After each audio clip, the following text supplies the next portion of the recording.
There is a principle of power in every person. By the intelligent use and direction of this principle, man can develop his own mental faculties. Man has an inherent power by which he may grow in whatsoever direction he pleases, and there does not appear to be any limit to the possibilities of his growth. No man has yet become so great in any faculty but that it is possible for some one else to become greater. The possibility is in the original substance from which man is made. Genius is omniscience flowing into man. Genius is more than talent. Talent may merely be one faculty developed out of proportion to other faculties, but genius is the union of man and God in the acts of the soul. Great men are always greater than their deeds. They are in connection with a reserve of the power that is without limit. We do not know where the boundary of the mental powers of man is. We do not even know that there is a boundary. The power of conscious growth is not given to the lower animals. It is man's alone, and may be developed and increased by him. The lower animals can, to a great extent, be trained and developed by man. But man can train and develop himself. He alone has this power, and he has it to an apparently unlimited extent. The purpose of life for man is growth, just as the purpose of life for trees and plants is growth. Trees and plants grow automatically and along fixed lines. Man can grow as he will. Trees and plants can only develop certain possibilities and characteristics.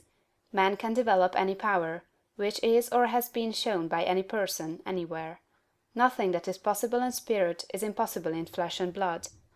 Nothing that man can think is impossible in action. Nothing that man can imagine is impossible of realization. Man is formed for growth, and he is under the necessity of growing. It is essential to his happiness that he should continuously advance. Life without progress becomes unendurable, and the person who ceases from growth must either become imbecile or insane. The greater and more harmonious and well-rounded his growth, the happier man will be. There is no possibility in any man that is not in every man, but if they proceed naturally, not two men will grow into the same thing or be alike. Every man comes into the world with a predisposition to grow along certain lines, and growth is easier for him along those lines than in any other way. This is a wise provision, for it gives endless variety. It is as if a gardener should throw all his bulbs into one basket. To the superficial observer they would look alike, but growth reveals the tremendous difference. So of men and women, they are like a basket of bulbs. One may be a rose, and add brightness and color to some dark corner of the world. One may be a lily, and teach a lesson of love and purity to every eye that sees. One may be a climbing vine, and hide the rugged outlines of some dark rock.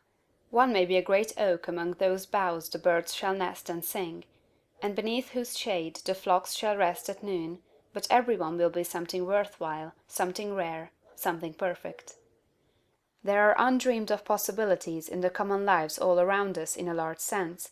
There are no common people. In times of national stress and peril, the cracker-box loafer of the corner store and the village drunkard become heroes and statesmen through the quickening of principle of power within them. There is a genius in every man and woman, waiting to be brought forth. Every village has its great man or woman, someone to whom all go for advice in time of trouble, someone who is instinctively recognized as being great in wisdom and insight. To such a one, the minds of the whole community turn in times of local crisis. He is tacitly recognized as being great. He does small things in a great way. He could do great things as well, if he did but undertake them. So can any man. So can you. The principle of power gives us just what we ask of it. If we only undertake little things, it only gives us power for little things. But if we try to do great things in a great way, it gives us all the power there is. But beware of undertaking great things in a small way. Of that we shall speak farther on. There are two mental attitudes a man may take. One makes him like a football. It has resilience and reacts strongly when force is applied to it, but it originates nothing. It never acts of itself.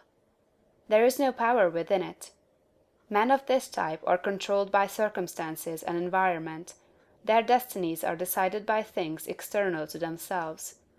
The principle of power within them is never really active at all. They never speak or act from within. The other attitude makes man like a flowing spring. Power comes out from the center of him. He has within him a well of water springing up into everlasting life. He radiates force. Highest felt by his environment. The principle of power in him is in constant action. He is self-active. He hath life in himself. No greater good can come to any man or woman than to become self-active. All the experiences of life are designed by Providence to force men and women into self-activity, to compel them to cease being creatures of circumstances and master their environment. In his lowest stage, man is the child of chance and circumstance and the slave of fear. His acts are all reactions resulting from the impingement upon him of forces in his environment. He acts only as he is acted upon, he originates nothing. But the lowest savage has within him a principle of power sufficient to master all that he fears; and if he learns this and becomes self-active, he becomes as one of the gods. The awakening of the principle of power in man is the real conversion, the passing from death to life.